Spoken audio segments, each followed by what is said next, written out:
سورہ نمل آیت نمبر 54۔ اعوذ باللہ من الشیطان الرجیم، بسم اللہ الرحمن الرحیم۔ وَلُوطًا إِذْ قَالَ لِقَوْمِهِ أَتَأْتُونَ الْفَاحِشَةَ وَأَنْتُمْ تُبْصِرُونَ أَإِنَّكُمْ لَتَأْتُونَ الرِّجَالَ شَهْوَةً مِّن دُونِ النِّسَاءِ بَلْ أَنْتُمْ قَوْمٌ تَجْهَلُونَ فما كان جواب قومه إلا أن قالوا أخرجوا آل لوط من قريتكم إنهم أناس يتطهرون فأنجيناه وأهله إلا امرأته قدرناها من الغابرين وأمطرنا عليهم مطرا فساء مطر المنذرين قل الحمد لله وسلام على عباده الذين اصطفى الله خير أما يشركون أمن خلق السماوات والأرض وأنزل لكم من السماء ماء فأنبتنا به حدائق ذات بهجة ما كان لكم أن تنبتوا شجرها أإله مع الله بل هم قوم يعدلون أمن جعل الأرض قرارا وجعل خلالها أنهارا وجعل لها رواسي وجعل بين البحرين حاجزا أإله مع الله بل أكثرهم لا يعلمون صدق الله العظيم۔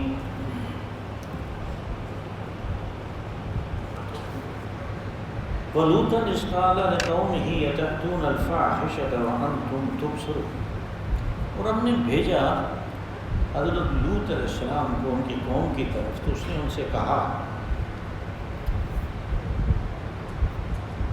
کہ تم نے ایک شروع کر دیا ہے بری قسم کی بے حیائی اور کھلی فحوشت کا سلسلہ، اور یہ بھی اس حال میں کہ تم دیکھ رہے ہو کہ یہ گندی بات ہے۔ أَإِنَّكُمْ لَتَأْتُونَ الرِّجَالَ شَهْوَةً مِّن دُونِ النِّسَاءِ، تو کیا تم مردوں کو اپنی شہوت کا ذریعہ بناتے ہو عورتوں کو چھوڑ کے؟ بل انتم قوم تجہلون، حقیقت یہ ہے کہ تم بہت ہی ایک جذبات کی رو میں بہک جانے والی قوم ہو۔ فما كان جواب قومه إلا أن قالوا أخرجوا آل لوط من قريتكم، تو قوم کے لوگوں کا جو رد عمل تھا وہ یہ تھا کہ لوط کو ہماری اس بستی سے نکال دو، اور ان کے جو متبعین ہیں، جو ان کے پیروکار ہیں، جو ان کے فالوور ہیں، ان سب کو اس بستی سے نکال دو۔ إنهم أناس يتطهرون، یہ بڑے پاکیزہ قسم کے لوگ ہیں، ہمارے اس ماحول میں کیا کام۔ فَأَنْجَيْنَاهُ وَأَهْلَهُ إِلَّا امْرَأَتَهُ قَدَّرْنَاهَا مِنَ الْغَابِرِينَ، تو ہم نے حضرت لوط علیہ السلام اور ان کے خاندان اور ساتھیوں کو، یعنی جو ان کے صحابہ تھے، جو ان پہ ایمان لائے تھے، ان کو تو عذاب سے نجات دے دی، سوائے خاندان میں سے ان کی بیوی کے، إِلَّا امْرَأَتَهُ، ان کی بیوی کے سوا، قَدَّرْنَاهَا مِنَ الْغَابِرِينَ، اس کو ہم نے پیچھے رہنے والوں میں چھوڑ دیا اور وہ نشانے میں تھی۔ وَأَمْطَرْنَا عَلَيْهِمْ مَطَرًا، اور پھر ہم نے ان کے اوپر بارش برسائی جو کہ واقعی بارش تھی۔ فَسَاءَ مَطَرُ الْمُنذَرِينَ، جن لوگوں کو پہلے سے انذار کر دیا گیا تھا ان کے اوپر برسنے والی کی کیا ہی بری بارش تھی۔ قُلْ الْحَمْدُ لِلَّهِ وَسَلَامٌ عَلَىٰ عِبَادِهِ الَّذِينَ اصْطَفَىٰ، اے رسول صلی اللہ علیہ وسلم آپ یوں کہیں کہ تمام تعریف اللہ کے لیے، شکر و سپاس اس کے لیے ہے، اور سلامتی ہے ان بندوں کے لیے جن کو اللہ نے منتخب کر لیا۔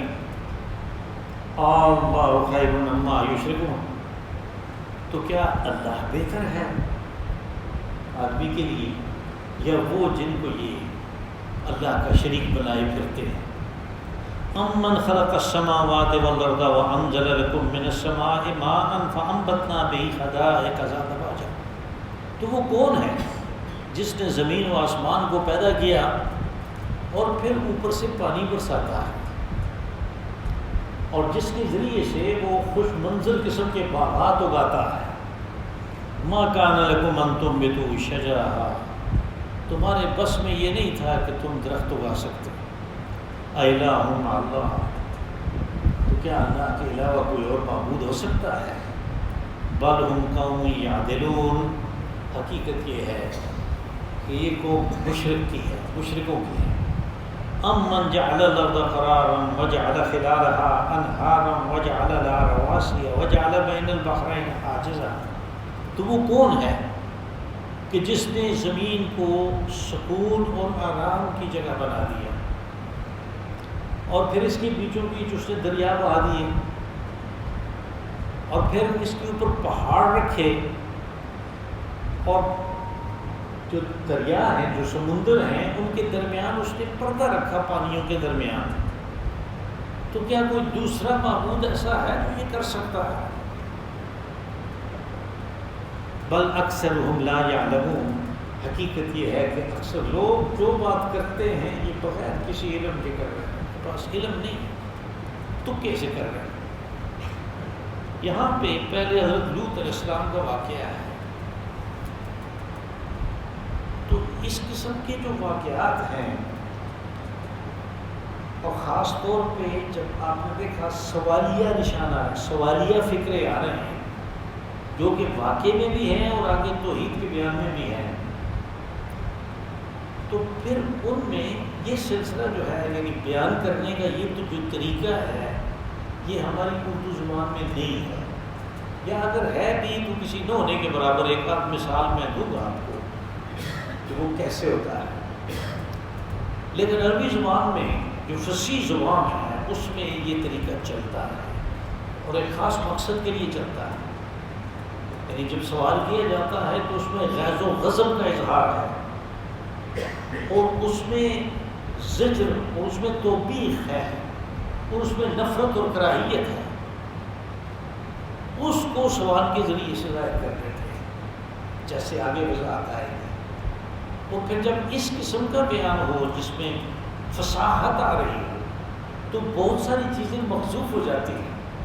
جیسے یہ آج کا درس شروع ہوا تو یہ ایک واو سے ہوا، غلوطا.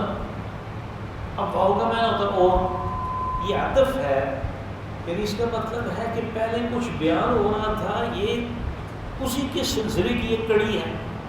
پہلے جو تھا وہ حضرت شعیب علیہ السلام، حضرت سمود کا، صالح علیہ السلام کا واقعہ تھا قوم سمود کا. وہاں پہ جو واقعہ شروع ہوا وہ تھا وَلَقَدْ أَرْسَلْنَا إِلَىٰ ثَمُودَ أَخَاهُمْ صَالِحًا. اب یہاں پہ یہ جو واو ہے یہ ظاہر کر رہی ہے کہ یہ واقعہ جو آگے آ رہا ہے یہ بھی اسی کی طرح کا ہے. تو لقد اور ارسلنا کو چھوڑ دیا. یہ فصاحت ہے اس کی کہ پڑھنے والا، سننے والا خود سمجھ لے کہ واو سے کیا مراد ہے. واو سے یہ مراد ہے کہ وَلَقَدْ أَرْسَلْنَا لُوطًا إِلَىٰ قَوْمِهِ، کہ ہم نے لوط کو بھی اس کی قوم کی طرف بھیجا. اور اس پچھلے واقعے کی طرح یہ بھی قرآن پاک میں کافی دفعہ آیا ہے. قرآن اس واقعے کو سورہ اعراف میں، سورہ ہود میں اور سورہ شعراء میں اس سے پہلے پڑھ چکے ہیں. یہ عرب قوم کا واقعہ ہے، اس لیے کہ عرب کے شمال میں جب آپ جائیں تو جہاں پہ اردن میں یہ ڈیڈ سی ہے، تو یہ ڈیڈ سی پہلے چھوٹا سا پانی تھا، تو یہ باقاعدہ سمندر بن گیا. یہ اس کے کنارے یہ بستیاں تھیں، وہاں پہ تھی. اور یہ 4 بستیاں تھیں جن کی طرف لوط علیہ السلام کو بھیجا گیا. ان میں ایک سدوم اور عمارہ، یہ 2 بڑی بستیاں تھیں. ان 4 بستیوں میں یہ جو لوگ بستے تھے، جو رہتے تھے، ان کے اندر یعنی شہوت رانی جو تھی اس کے لیے امرت اور لڑکے جو ہیں اور مرد جو ہیں ان کو استعمال کرتے تھے.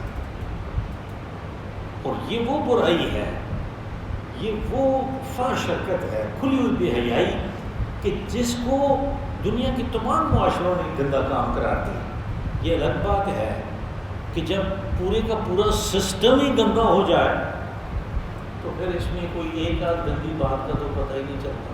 جیسے آج کل ہے کہ بھائی یورپ کے بہت سے ملکوں میں انہوں نے اجازت دی ہے کہ آپ اپنے آپ کو رجسٹر کرائیں آپ کی مرضی، مرد کے طور پہ یا عورت کے طور پہ۔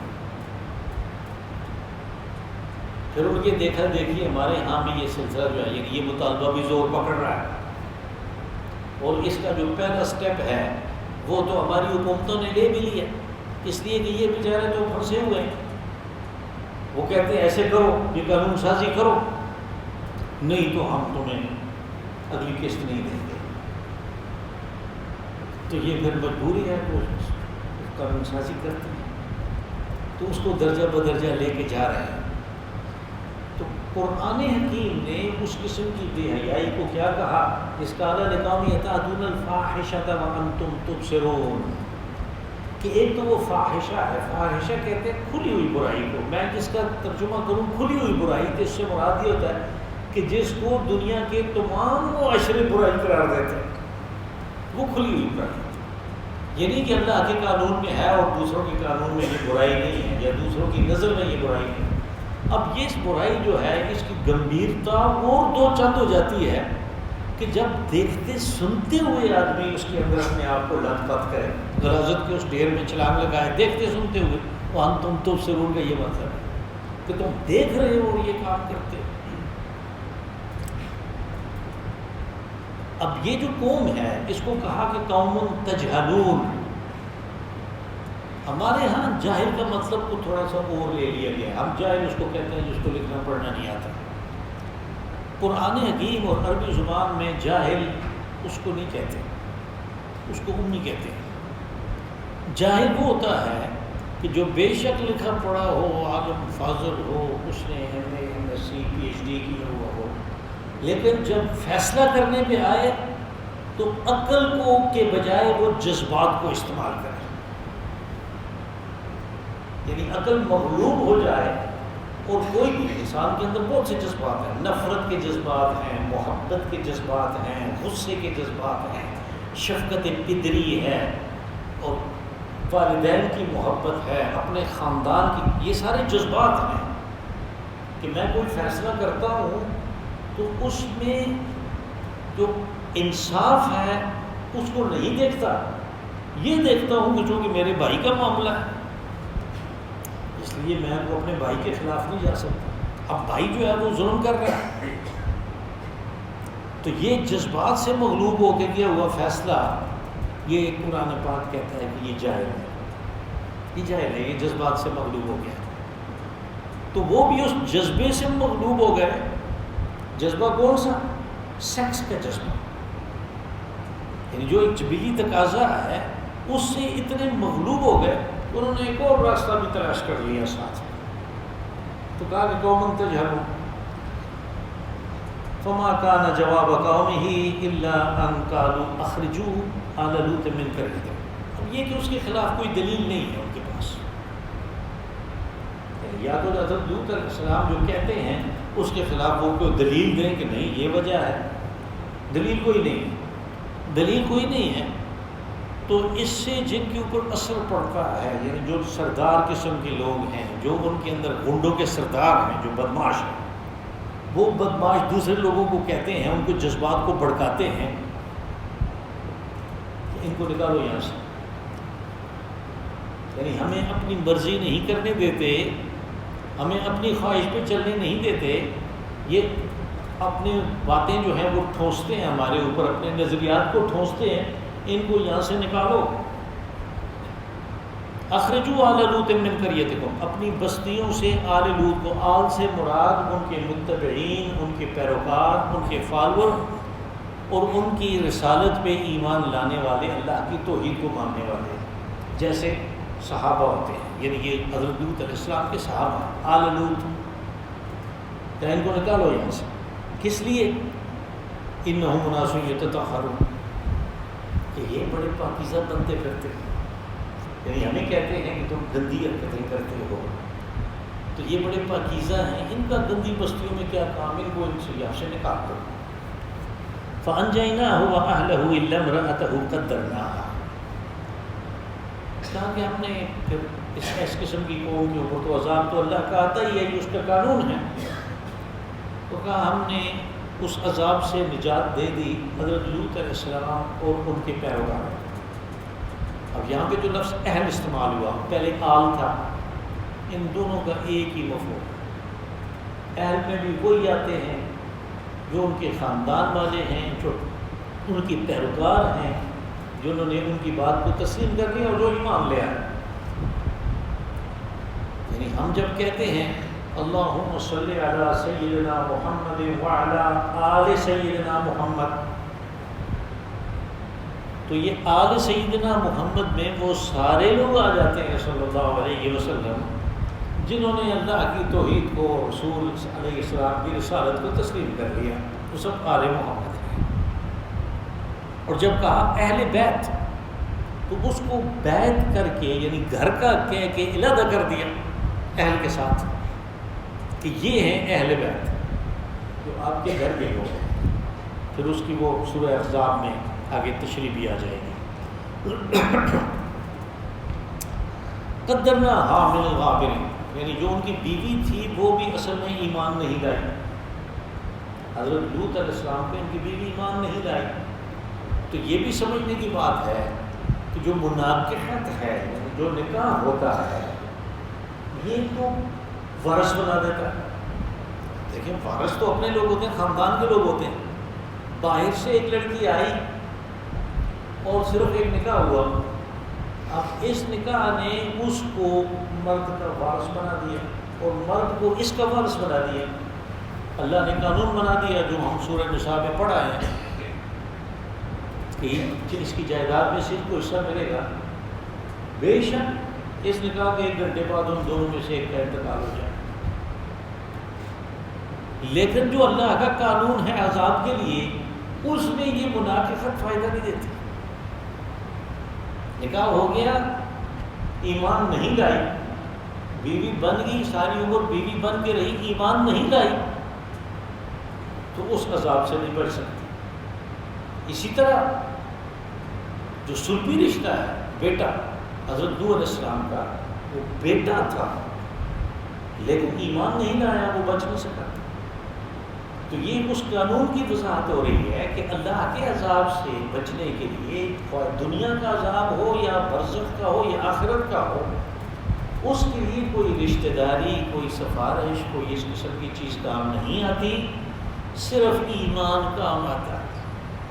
یہ دونوں واقعات جو سورہ ہود میں حضرت نوح علیہ السلام کے بیٹے کا آیا اور دوسری جگہوں پہ حضرت لوط علیہ السلام کی بیوی کا آیا، ان دونوں نے اس چیز کو ثابت کر دیا کہ کام آنے والی چیز صرف ایمان ہے اور کچھ بھی نہیں. اب یہ جو کہا کہ قدرنا من الغابرین، یعنی پیچھے تو غابرین جو پیچھے رہ گئے، ان کو تو اس لیے کہ جب عذاب آتا ہے تو نبی کو اور اس کے ساتھیوں کو نکال لیا جاتا ہے، عذاب عمومی سے نکال لیا جاتا ہے، اس منظر سے ہٹا دیا جاتا ہے.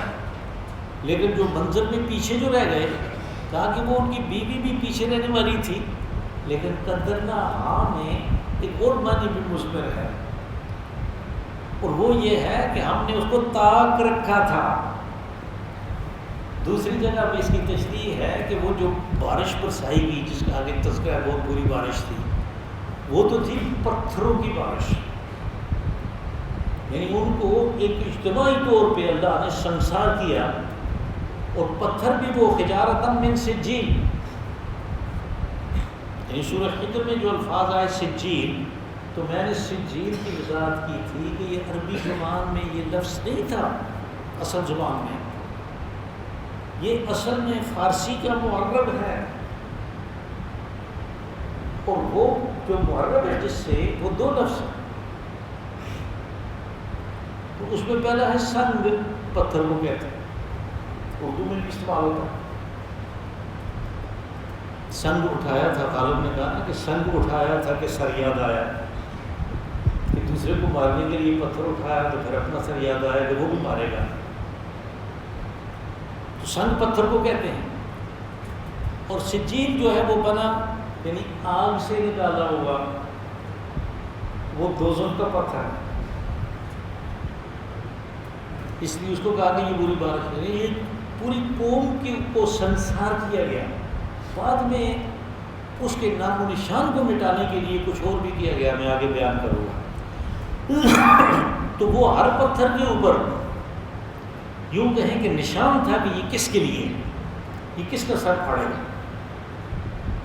تو قدرناہا اس کو بھی ہم نے طاق رکھا تھا، یعنی اس کے نشانے کے لیے بھی مقرر کر دیا گیا پتھر. قدرناہا اندازہ کر لیا گیا. وَأَمْطَرْنَا عَلَيْهِمْ مَطَرًا. یہ جو مصدر استعمال ہوا تو اس نے اس تفہیم کو بیان کیا، یعنی اس کے اندر جو بڑائی ہے، تفہیم ہے، اس کو بیان کیا کہ ہم نے ان کے اوپر بارش برسائی. کیا ہی بارش تھی. فَسَاءَ مَطَرُ الْمُنذَرِينَ. لیکن بارش تو بہت بری تھی، لیکن ان کو تو پہلے سے آگاہ کر دیا گیا تھا. حضرت لوط علیہ السلام نے تو بار بار یہ کہا، تمام انبیاء کی طرف کی دعوت تھی کہ نہیں مانو گے تو پھر عذاب سے دوچار ہوگے، اور وہ عذاب دنیا اور آخرت دونوں کا ہے. منذرین، ان کو تو آگاہ کر دیا گیا تھا. قُلْ الْحَمْدُ لِلَّهِ وَسَلَامٌ عَلَىٰ عِبَادِهِ الَّذِينَ اصْطَفَىٰ. یہ جو آیت ہے یہ ان نتائج کو بیان کرتی ہے کہ جو واقعہ پڑھنے کے بعد اس واقعے کا مقصد کیا تھا، اس میں عبرت کیا تھی، وہ ہمیں پتہ ہونی چاہیے. یعنی واقعہ جو ہے قرآن پاک کوئی کہانیوں کی کتاب تو ہے نہیں، الف لینا ہے ٹھیک ہے، اس کے اندر 1000 کہانیاں ہیں، یہ کہانیوں کی کتاب تو نہیں ہے. اس میں تو واقعہ سنایا جاتا ہے ایک مقصد کے لیے، لیکن ضروری نہیں ہے کہ ہر آدمی واقعہ میں سے اس عبرت کو اخذ کر سکے، اس مغز کو اخذ کر سکے. تو یہ اللہ کی مہربانی ہے کہ اس نے آخر میں جو نتائج نکلنے چاہیے تھے وہ ہمارے سامنے رکھ دیے، اور پھر وہ اس طریقے پہ رکھے کہ آگے توحید کا بڑا زبردست بیان آ رہا ہے کہ یہی نتائج جو تھے اس توحید کے بیان کے لیے ایک تمہید بن گئے، اور یوں اس چیز کا ایک قرینہ بھی پیدا ہو گیا توحید کو بیان کرنے کا، اور اس کی تمہید بھی آ گئی. تو کہا قُلِ الْحَمْدُ لِلَّهِ وَسَلَامٌ عَلَىٰ عِبَادِهِ الَّذِينَ اصْطَفَىٰ. کہ رسول صلی اللہ علیہ وسلم آپ کہیں کہ تمام تعریف اللہ کے لیے ہے. کس لیے؟ کہ اس نے گند کو مٹا دیا. یہ زمین اس نے فساد کے لیے نہیں بنائی تھی. جنہوں نے فساد کی کوشش کی ان کو پھلنے پھولنے نہیں دیا، ان کے اوپر اپنا وہ قانون لاگو کر دیا کہ یہ میں نے فساد کے لیے نہیں بنائی ہے، اصلاح کے لیے بنائی ہے. ان کو ہلاک کر دیا. پھر اس نے انسان کو بڑا حیادار بنایا، اور اس کی فطرت کے اندر یہ چیز رکھی کہ یہ بڑا حیا والا ہے، لیکن اپنے حیا کی چادر کو جس نے خود تار کیا اس نے ان کو بھی ختم کیا کہ یہ بھی تاکہ بڑھنے نہ پائیں، پھلنے پھولنے نہ پائیں، اور اس زمین کو اور اس ماحول کو گندہ نہ کریں. الحمدللہ، تمام تعریف اس اللہ کے لیے جس نے یہ کیا، اس لیے کہ یہ تو انسانوں کے بس میں نہیں تھا. یہ تو حضرت لوط علیہ السلام اور ان کے چند ساتھیوں کے بس میں نہیں تھا. وہ تو اتنی بڑی بڑی بستیاں تھیں. یعنی آپ دیکھیں تاریخ تو سدوم اور عمورہ کتنی بڑی بستیاں تھیں، 2 ساتھ میں اور چھوٹی بستیاں بھی تھیں. تو پھر وہ آبادی پھیل کے اگر ادھر ادھر جاتی تو وہ کیا حاصل کرتے دنیا والوں کا؟ ساری دنیا کو گندہ کرنا تھا انہوں نے. الحمدللہ سورہ انعام میں اس نے کہا کہ وَقَطَعْنَا دَابِرَ الَّذِينَ ظَلَمُوا وَالْحَمْدُ لِلَّهِ رَبِّ الْعَالَمِينَ. کہ جنہوں نے ظلم اختیار کیا، ظالم بنے، ہم نے ان کی جڑ کاٹ کے رکھ دی. الحمدللہ رب العالمین. کہ مظلوموں کی حمایت میں وہ خود اتر آتا ہے، وہ خود فیصلہ کرتا ہے، تو اس کی تعریف تو بنتی ہے، اس کے لیے سبحان و شکر تو اسی کا بنتا ہے. وَسَلَامٌ عَلَىٰ عِبَادِهِ الَّذِينَ اصْطَفَىٰ. دوسرا قانون اس میں آیا کہ سلامتی، سیکیورٹی اور حفاظت ان کے لیے ہے کہ جن کو اللہ نے منتخب کر لیا. اور وہ کون تھے؟ جو ہم نے یہاں پہ ایمان لیا ہے، جو اپنے رسول پہ ایمان لیا، جنہوں نے اس کی دعوت کو تسلیم کر لیا. دونوں واقعات میں یہ چیز آئی کہ وہ تسلیم کرنے والے جو ہیں وہ بچ گئے عذاب سے. وہ دنیا کے عذاب سے بچ گئے، وہ آخرت کے عذاب سے بھی بچ گئے. کرینی سے یہ بات واضح ہو گئی کہ وہ آخرت کے عذاب سے بھی بچ گئے. تو سلام، ان کو سلامتی مل گئی، ان کو سیکیورٹی مل گئی. یہ دوسرا قانون بیان ہو گیا، سلام علی عبادہ الذین اصطفیٰ. اس کے ساتھ اصطفیٰ اس لیے آیا کہ بندے تو اس کے سارے ہی تھے. یعنی جو مانتے ہیں وہ بھی اس کے بندے ہیں، جو نہیں مانتے وہ بھی اس کے بندے، کسی اور کے بندے تو نہیں ہیں وہ. لیکن ان میں سے یہ منتخب ہو گئے، کس لیے؟ ایمان گئے. ان کا انتخاب ایمان کی بنیاد پہ ہوا. شاید ایک دفعہ میں نے یہ جو لفظ ہے اصطفیٰ اور اجتباء، ان دونوں کے باریک سے فرق کو بھی ظاہر کیا تھا کہ ایک تو ہم کہتے ہیں کہ سلیکٹ ہو گیا، اس کے لیے کوئی وجہ چاہیے، اس کے لیے اصطفیٰ ہوتا ہے. محمد المصطفیٰ. اور ایک ہے کہ ویسے ہی چن لیا ہے، چننے والے نے اپنی مرضی سے چن لیا، وہ اجتباء. تو یہ جو منتخب ہو گئے اس ایمان کی وجہ سے کہ سلامتی ان کے لیے ہے. سلامتی کا جو قانون ہے کہ سیکیورٹی کس کے لیے ہے، یہ قانون ایک دفعہ بڑی تفصیل سے آ چکا سورہ انعام کے آخری لوگوں میں. اللہ خیر مما یشرکون، یہ لفظ ہے اللہ یعنی مد کے ساتھ. یہ اصل میں عربی زبان کا ایک قانون ہے کہ جب دو حمزہ جو ہیں اوپر نیچے آ جائے کسی لفظ کے شروع میں یا درمیان میں، تو ان کا آپس میں ادغام ہو جاتا ہے، اور اس ادغام کے نتیجے کے طور پہ ایک حمزہ رہ جاتا ہے لیکن وہ مد والا رہتا ہے. تو یہ تھا اللہ خیر مما یشرکون. اصل فکرہ جو ہے وہ یہ تھا اللہ خیر مما یشرکون. تو کیا اللہ بہتر ہے کہ جو ظالم کو ختم کرتا ہے، مظلوم کو نجات دیتا ہے، یا وہ جو یہ شریک ٹھہرائے ہوئے ہیں، بت بنائے ہوئے ہیں، یا کوئی ستارے وغیرہ انہوں نے پسند کیے ہوئے ہیں عبادت کے، وہ ٹھیک ہے یا اللہ بہتر ہے؟ سوال کیا. اب آگے جو ہے ایک توحید کا مضمون ہے اس آخری آیت میں، جو کہ ایک اتصال کی آیت تھی. یعنی پہلے مضمون سے گریز ہے، اس سے گریز پھر آگے توحید کا مضمون آ گیا. امن خلق السماوات والارض وانزل لكم من السماء ماء فانبتنا به حدائق ذات بہجہ. اب یہ جو فکرہ ہے جو میں نے پڑھا، اس میں دو چیزیں آ گئی. ایک تو اللہ کی وحدانیت، اس کی تخلیق کے پہلو سے.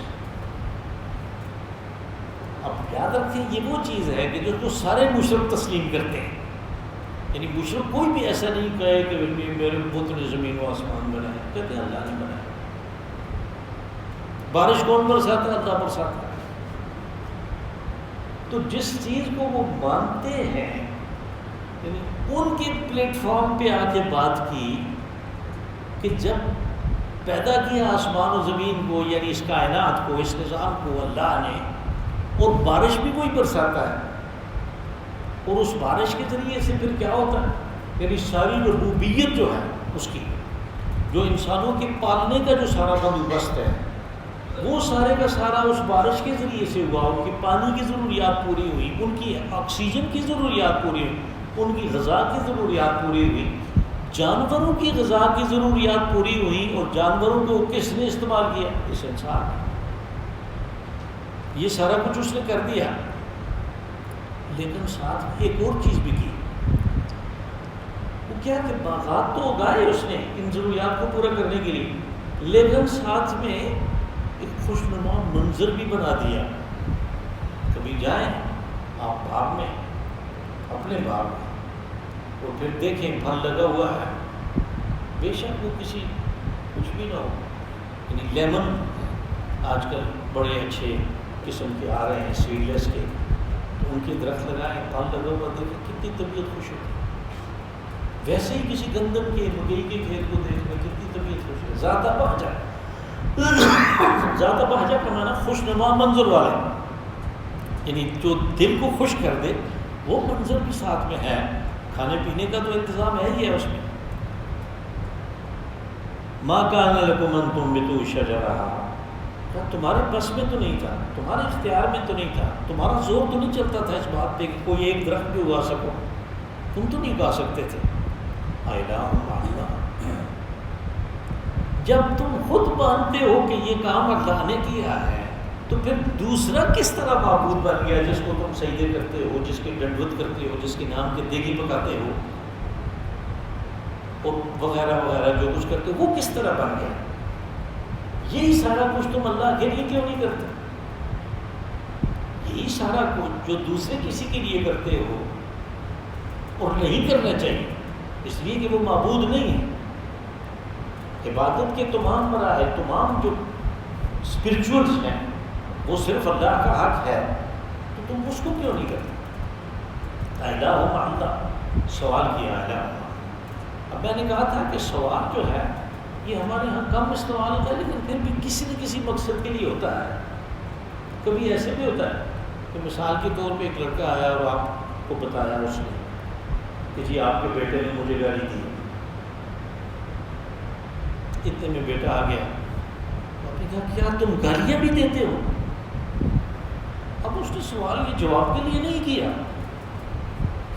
یعنی سوال کیا کیا تم گالیاں بھی دیتے ہو، لیکن اس نے جواب کے لیے نہیں کیا، اس نے غصے کا اظہار کیا، اس نے نفرت کا اظہار کیا، اس نے بیزاری کا اظہار کیا۔ یہ صرف اس سوال میں مکمل تھا۔ عربی زبان میں یہ اسلوب ذرا زیادہ ہے اور قرینہ جو آگے پیچھے ہے وہ چیز کو متعین کرتا ہے کہ یہ سوال اس نے کس لیے کیا۔ جیسے یہاں پہ یہ ان لوگوں کی تحقیر اور تذلیل کے لیے کیا گیا کہ جو اللہ کو چھوڑ کے کسی دوسرے کو معبود بناتے ہیں۔ کیا خدا کے ساتھ، اللہ کے ساتھ کوئی دوسرا بطور معبود شریک ہو بھی سکتا ہے؟ بل ہم قوم یعدلون، ہم تو عدل کا ایک ہی معنی سمجھتے ہیں، وہ کیا؟ انصاف۔ اور انصاف جو ہے یہ لفظ نصف سے نکلا ہے، آدھا ادھر کر دو آدھا ادھر کر دو، لیکن عدل میں اور انصاف میں جو اردو میں انصاف استعمال ہوا اس کا معنی اور عدل، اس میں یہ فرق ہے کہ جب اس کا آدھا آدھا ہے نہیں ہے تو پھر آدھا آدھا کر دینا تو کوئی عدل نہیں ہے۔ وہ کہتا ہے کہ جس کا جو حق ہے وہ اس کو دو، یہ عدل ہے۔ ایک ہوتا ہے عدل، یعنی کسی کو دوسرے کے برابر کر دینا، عدل۔ تو اللہ کے ساتھ کسی دوسرے کو شریک کرنا یہ بھی اس عدل عدولا اس سے، عدل یعدل عدولا یہ اس سے ہے، یعنی بل ہم قوم یعدلون، بلکہ یہ تو مشرک قسم کے لوگ ہیں، یعنی اللہ کے ساتھ دوسروں کو برابر قرار دے دیتے ہیں۔ اب کتنی چیزیں اس ایک فکرے کے اندر بیان ہو گئی، اس ایک بات کے اندر اس کی تخلیق آ گئی جس سے ثابت ہوا وہ وحدہ لا شریک ہے، اس کی ربوبیت آ گئی وہ وحدہ لا شریک ہے، کوئی اس میں شریک نہیں ہے، تو پھر اس کا تحقیق کر کے سوال کرنا تو بنتا ہے نا، ذلیل کر کے سوال کرنا تو بنتا ہے کہ جب سب کچھ وہ کرتا ہے تو دوسرے کو کیوں سجدے کرتے؟ امن جعل الارض قرارا وجعل خلالها انہارا وجعل لها رواسي بین البحرین حاجزا۔ اب پھر دوسری بات اس نے جو کی وہ زمین کی ساخت کے متعلق ہے کہ یہ زمین میں نے بنائی ہے، لیکن اللہ کو تو پتہ ہے، اس نے تو انسان کو دماغ دیا ہے کہ یہ تو معلوم کر لے گا کہ یہ تو گھوم رہی ہے اپنے ایکسس پہ، اپنے محور کے لیے گھوم رہی ہے۔ تو جب کوئی گھومنے والی چیز ہو وہ بھی زمین کی طرح کہ بھائی خط استوا پہ اس کی رفتار 6000 کلومیٹر فی گھنٹہ ہے،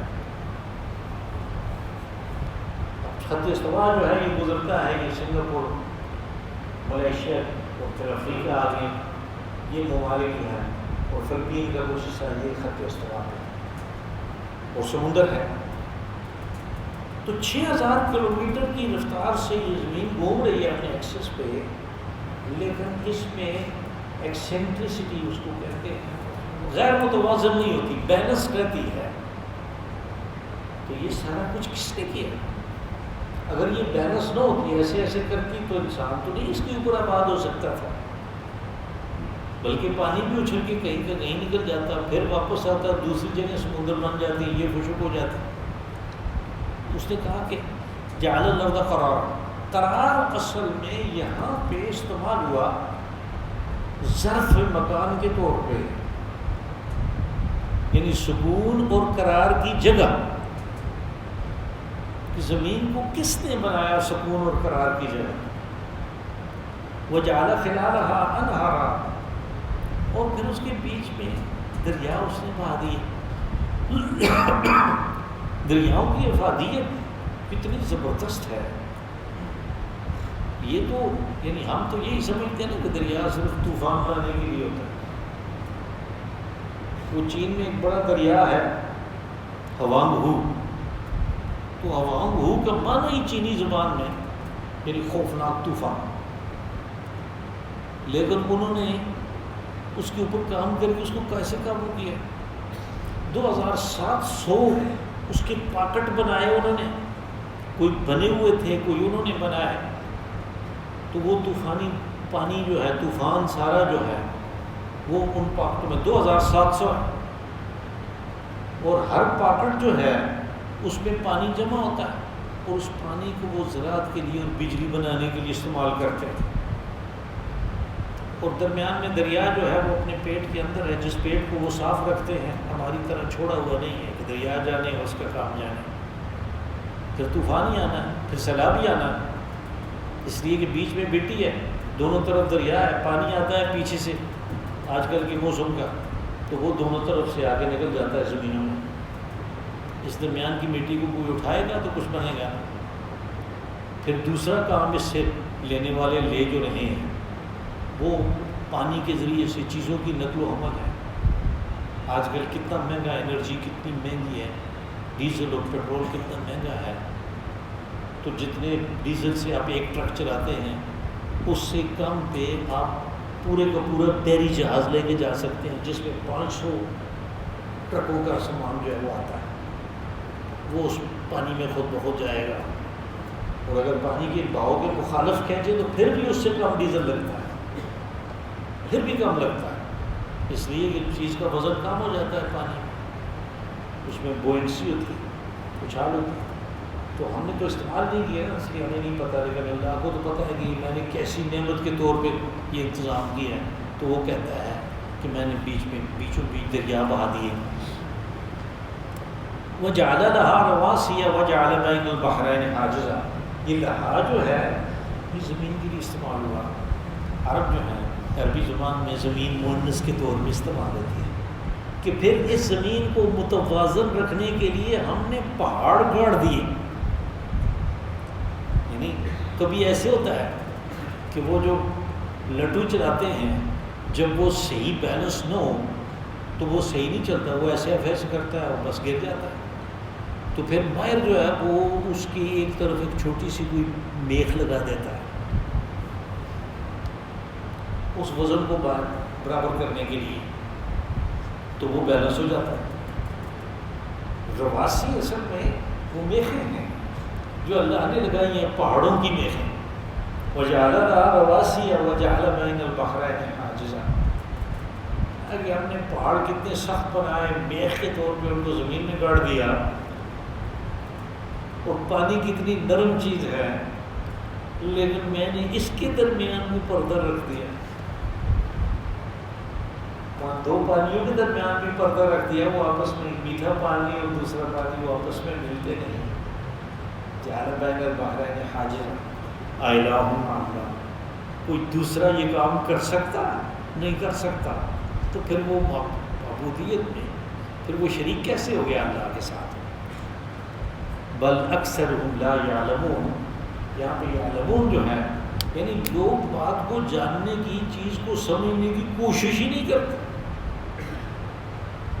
وہ سمجھنے کی کوشش کریں، وہ سوچیں، اس کے اوپر فکر کریں تو وہ تو اس نتیجے پہ پہنچ جائے گی کہ اللہ وحدہ لا شریک ہے، باقی ساری کی ساری مخلوق. اللهم صل وسلم وبارك وانعم على عبدك ورسولك ونبيك محمد